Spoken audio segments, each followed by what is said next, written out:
तो विश्वामित्र के ये सोचने पर कि इस मुनि को हरा ही हरा सूझ रहा है, आज तक ये नहीं समझ पाए हैं कि ये खांड जो है वो अयमय है, यानी कि लोहे की खांड है, ये ऊखमय नहीं है, ईख की खांड नहीं है। ये इस मुनि को आज तक समझ में नहीं आया है। ऐसा मन ही मन सोच करके मुस्करा रहे हैं विश्वामित्र। गाधि सूनु यानी कि विश्वामित्र।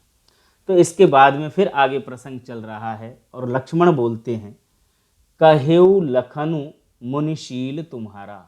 लखन कहेऊ यानी कि लक्ष्मण कहते हैं, कहेऊ मतलब कहते हैं, लखन लक्ष्मण, मुनि हे मुनि, शील यानी कि आचरण तुम्हारा, जो शालीनता है तुम्हारी, तुम्हारा। को नहीं जान विदित संसारा, कौन नहीं जानता, को नहीं जान कौन नहीं जानता, विदित संसारा सारा संसार जानता है। विदित मतलब जानना, सारा संसार जानता है। लक्ष्मण कह कि कहेऊ लखनु मुनि शील तुम्हारा, कि तुम्हारे शील को, तुम्हारे आचरण को, तुम्हारे व्यवहार को कौन नहीं जानता, अर्थात जान विदित संसारा, सारा संसार जानता है, यानी कि सब जानते हैं कि आप कैसे हो, किस स्वभाव के हो, कैसा आपका आचरण है। माता पितहि उरिन भय नीके। माता पितहि यानी कि माता पिता के उऋण यानी कि उऋण हुए हैं। उऋण हुए हैं का मतलब कि ऋण चुका दिया है उनका। माता पिता उऋण भय नीके, नीके मतलब जल्दी ही, यानी कि माता पिता के जो ऋण है, माता पिता का जो ऋण है उससे तो तुम उऋण हो गए हो, अभी अभी हो गए हो माता पिता के ऋण से। गुरु ऋण रहा सोच बड़ जी के, और गुरु ऋण रहा, गुरु का ऋण रहा है, गुरु ऋण रहा सोच बड़ जी के, और ये सोच करके बड़ जी के यानी कि बड़ा जी हो रहा है कि माता पिता का गुरु का ऋण नहीं चुका पाए हैं, इसीलिए तुम्हारा जो मन है, वो दिल है, जो जी है, जो वो बड़ा हो रहा है कि कैसे चुकेगा। जैसा कि मैंने पहले बताया दिया था कि 3 प्रकार के ऋण माने जाते हैं हमारी भारतीय संस्कृति में। एक देव ऋण होता है, एक ऋषि ऋण होता है, और एक पितृ ऋण होता है। ठीक है ना। अब देव ऋण में हम गुरुओं का भी ऋण मानते हैं, ऋषियों का ऋण होता है। पितृ ऋण में माता पिता का भी होता है। गुरु ऋण रहा, अब वो गुरु को अलग से परिभाषित नहीं की है, नहीं किया है कि गुरु का ऋण कौन सा होता है, पर इन्हीं में आ जाता है वो ऋण। तो देव ऋण, ऋषि ऋण, पितृ ऋण यहाँ पे बताए गए थे। कल मैंने बताया था कि गुरु ऋण भी होता है, वो हमारे देव ऋण में और इसमें के अंतर्गत आता है। तो माता पिता ही उऋण भय रीके, यानी कि माता पिता के ऋण से तो उऋण हो गए, यानी कि उनका ऋण तो चुका दिया है। गुरु ऋण रहा सोच बड़ जी के, यानी कि गुरु का ऋण रहा है, इसलिए तुम्हारा दिल जो है वो बड़ा हो रहा है। पर कहने की बात यह है कि मैंने कल भी बताया था कि कभी भी इन ऋणों से हम उऋण नहीं हो सकते, यानी कि इन ऋण को नहीं चुका सकते। हमने शिवाजी की कहानी तो पढ़ी ही है कि वो माँ को जब कहते हैं कि मैंने आपके दूध का कर्ज चुका दिया है, तो वो पढ़ा ही होगा कि वो जब पानी फैला देती हैं उसके उसमें बिस्तर पे, तो कहते हैं कि ये माता पिता का जो ऋण है वो कभी नहीं चुकता है। वैसे ही और भी जो हमारे ऊपर ऋण है वो कभी नहीं चुक सकते हैं। वैसे ऋण चुक सकते हैं जो लौकिक ऋण है, ठीक है। ये ऋण ऐसे हैं कि जो इससे हम संसार में जो हमें मिलता है माता पिता से, गुरुओं से, ऋषियों से, देवों से। तो यहाँ पे जो लक्ष्मण है वो यही कह रहे हैं कि माता पिता उऋण भय रीके, गुरु ऋण रहा सोच बड़ जी के, कि माता पिता के ऋण से तो उऋण हो गए हैं और गुरु का ऋण रहा है, इसीलिए बड़ा जी हो रहा है, दिल भारी हो रहा है। सोजन हमरे माथे काढ़ा, सो यानी कि वह, जनू हमरे माथे काढ़ा, यानी कि हमारे माथे काढ़ रहे हो, यानी कि हमारे मत्थे मढ़ रहे हो वो जो नहीं चुका है। और दिन चल जड़े ब्याज बड़ बाढ़ा, दिन चल गए यानी कि बहुत दिन हो गए, समय ज़्यादा हो गया, इसीलिए ब्याज बढ़ बढ़ा और उसका ब्याज बढ़ गया है। क्योंकि जिस तरह से हम किसी से कर्जा लेते हैं, अब कर्जा लेते हैं तो उसका जो ब्याज है वो समय जिस तरह से बीतता जाता है वो और अधिक बढ़ता जाता है। तो वैसे ही लक्ष्मण कह रहे हैं परशुराम को कि सोजन हमरे ही माथे काढ़ा, कि वो भी तुम हमारे मत्थे मढ़ रहे हो, हमारे माथे, और दिन चले गए ब्याज बढ़ बढ़ा, और दिन उसके गुजर गए यानी कि बहुत समय हो जाने के बाद ब्याज बढ़ गया है बहुत ज़्यादा। अब आने व्यवहरिया बोली, अब वो लक्ष्मण कह रहे हैं कि अब आने, अब बुला लो, आने व्यवहरिया, व्यवहरिया का मतलब है, व्यवहरिया का मतलब है हिसाब किताब करने वाला जो होता है, ठीक है, मुंशी टाइप में, या जो हिसाब किताब को देखने वाला होता है, करने वाला होता है, उसको बुला लो, कोई भी जो अच्छे तरह से कर सके कि कितना ब्याज हुआ कितना मूल हुआ, तो उसको बोलते हैं व्यवहारिया। तुरंत देव में थैली खोली, मैं तुरंत थैली खोल करके दे दूंगा, ये लक्ष्मण बात कर। अब देखिए इस तरह की बातों से किसका खून नहीं खौलेगा, या किसका गुस्सा है, कौन क्रोध नहीं करेगा कि कोई ये कहे कि अच्छा तुझसे नहीं चुक रहा, मैं चुका देता हूँ, तो ये शर्मिंदगी की बात है। तो इस तरह की बात वो परशुराम से, और वो परशुराम जो बहुत क्रोधी स्वभाव के हैं, और उनसे ये कह रहे हैं लक्ष्मण कि तुरंत देव में थैली खोली, यानी कि व्यवहार करने वाले को बुला लो, हिसाब किताब करने वाले को बुला लो, जो भी बनता होगा मैं थैली खोल करके दे दूंगा, यानी कि तुम्हारा ऋण मैं चुका दूंगा। सुनी कटु वचन कुठार सुधारा।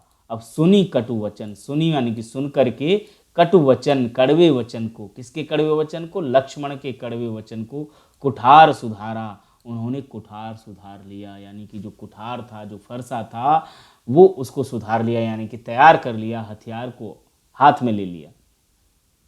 हाय हाय सब सभा पुकारा, और हाय हाय करके सारी सभा पुकारने लग गई, यानी कि पूरी सभा में हाय हाय मच गया कि ये क्या।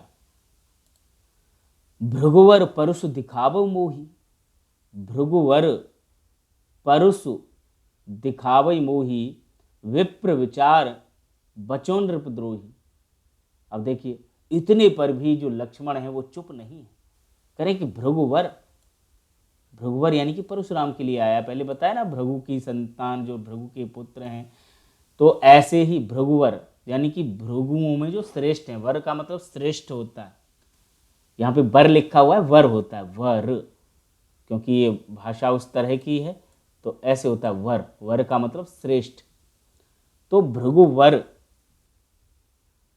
परुष यानी कि फरसा, दिखावो मोही, मुझे फरसा दिखा रहे हैं ये भृगुवर, ठीक है, ये परशुराम मुझे फरसा दिखा रहे हैं, डराने की कोशिश कर रही है, लक्ष्मण कह।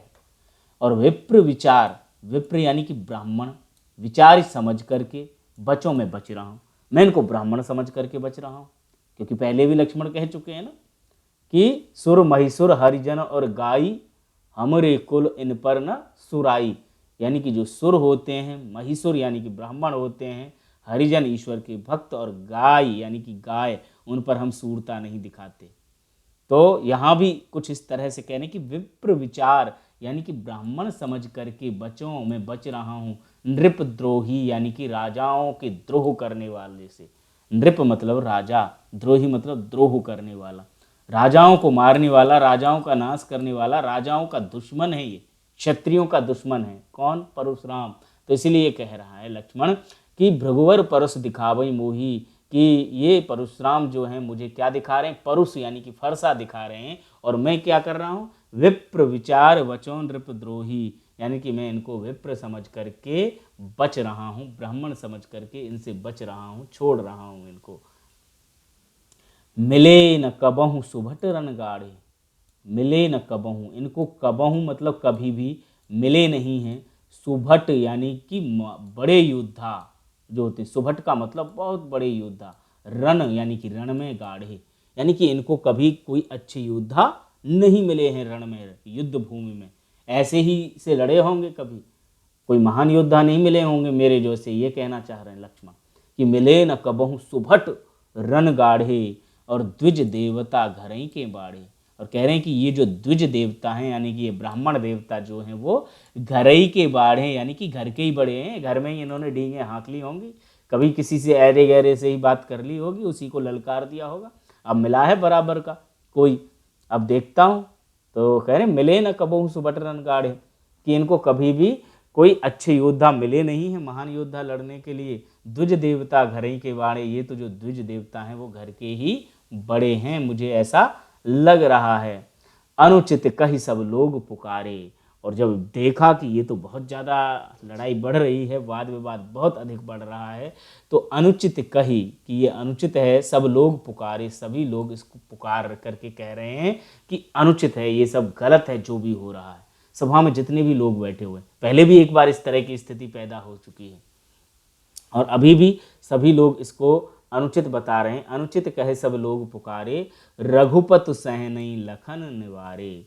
रघुपत यानी कि राम, देखिए राम का सिर्फ यहाँ आया है उसके बाद, जब उन्होंने ये कहा था कि आयुष कहा कहई किन मोही से सुन, आयुष कहा कहई किन मोही सुन रिसाए बोले मुनि कोही।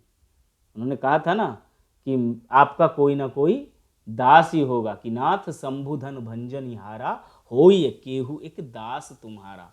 जहाँ से शुरुआत हुई थी वहाँ था राम का छोटा सा एक वक्तव्य, और उसके बाद सिर्फ यहाँ है। और यहाँ भी क्या है, कुछ कह नहीं रहे हैं, वो सिर्फ उन शयन ही, रघुपति यानी कि राम, शयन ही यानी कि नयनों के इशारों से, नेत्रों के इशारों से, शयन, सैन बोलते हैं, नैन सैन, ठीक है ना। तो शयन ही यानी कि आँखों के इशारों से लखन यानी कि लक्ष्मण, निवारे, लक्ष्मण को रोकने की कोशिश की। यानी कि जैसे ही हम किसी की तरफ इशारा करते हैं कि अब रहने दे बहुत हो गया, तो वैसे ही राम ने भी लक्ष्मण की तरफ आँखों से, अपने नेत्रों से इशारा कर दिया और उसको रोकने की कोशिश की, रोका। और इस प्रकार लखन उत्तर आहुत सरिस, लखन यानी कि लक्ष्मण के उत्तर यानी कि जो उत्तर थे, जो जवाब थे, वो कैसे थे, आहुति सरिस। आहुति कहते हैं जो हम यज्ञ कुंड में डालते हैं, जब हम यज्ञ में डालते हैं जो हवन सामग्री होती है या घी की जो होती है, उसको हम आहुति बोलते हैं। तो उससे क्या है, वो और अधिक आग बढ़ती है। देखा होगा, यज्ञ किया होगा, किया नहीं होगा तो देखा होगा कि यज्ञ में हम कोई भी समिधा की आहुति डालें, या हम सामग्री की आहुति डालें, या हम घी की आहुति डालें, 3 तरह की आहुति हम डालते हैं उसमें।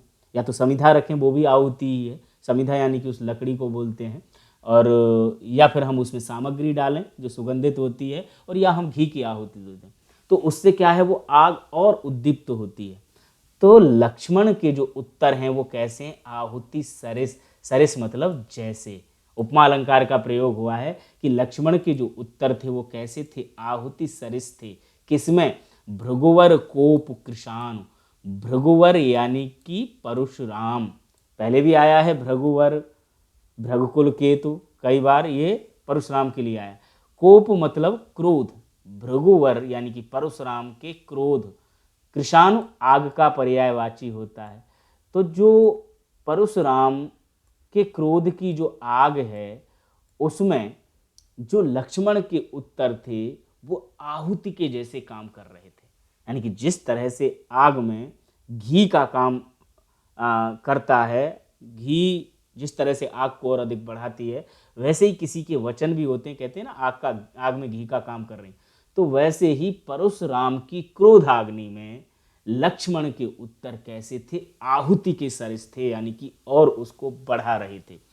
तो इस सब को बढ़ती देख, यानी कि बढ़ता हुआ देख करके, देख मतलब देख करके, जल सम वचन यानी कि जल के समान शीतल वचन, यहाँ भी उपमा अलंकार है, सम का प्रयोग हुआ है। जल सम वचन यानी कि जल के जैसे शीतल वचन, बोले रघुकुल भान। बोले कौन, रघुकुल के भानु यानी कि सूर्य, भानु सूर्य का पर्यायवाची है, और रघुकुल यानी कि राम जिसमें पैदा हुए थे, और उसके सूर्य कौन है, राम है। तो रघुकुल भानु यानी कि राम, यहाँ पर हम समझ सकते हैं कि रघुकुल भान का अर्थ है राम। तो जब बढ़त देखे, यानी कि उन्होंने बढ़ता हुआ देखा कि ये तो बहुत ज़्यादा क्रोधाग्नि को बढ़ा रही हैं, जो लक्ष्मण के उत्तर हैं वो भृगुवर की क्रोधाग्नि को और अधिक बढ़ा रहे हैं, तब उन्होंने ये सब कुछ देख करके उन्होंने शीतल वचन बोले। और शीतल वचन क्या बोले वो यहाँ पर आगे नहीं बताया है, पर कुछ इस तरह के शीतल वचन बोले होंगे कि जिस तरह से लड़ाई होती है, झगड़ा होता है, और वहाँ कोई मध्यस्थ आकर के, यानी कि बीच बचाव करने वाला आकर के कोई इस तरह से बोलता है कि रहने दीजिए, क्षमा कर दीजिए, माफ़ी चाहता हूँ, इनकी तरफ से मैं माफ़ी चाहता हूँ, आप तो महान हैं, ये हैं वो हैं, इस तरह से बोले होंगे। जो अगले उसमें जो बताया गया होगा वो वहाँ से पढ़ सकते हैं, रामचरितमानस से पढ़ सकते हैं। तो यहाँ पर यही कहा गया है, ये दोहा है अंतिम वाला और ऊपर वाली चौपाइयाँ हैं। तो अंतिम वाले दोहे में ये कहा गया है कि लखन उतर आहुत सरिस भृगुवर कोप किसान, यानी कि लखन के जो उत्तर थे वो आहुति के समान काम कर रहे थे, किसमें? भृगुवर कोप किसान, यानी कि परशुराम की क्रोध आग्नि में। परशुराम की क्रोध अग्नि में लक्ष्मण के जो उत्तर थे वो आहुति के जैसे काम कर रहे थे, आहुति के समान थे। इन सबको बढ़ता हुआ देख करके जल सम वचन बोले रघुकुल भान, जो राम थे उन्होंने जल के जैसे शीतल वचन बोलना प्रारंभ किया, उन्होंने शीतल वचन उन्होंने बोले।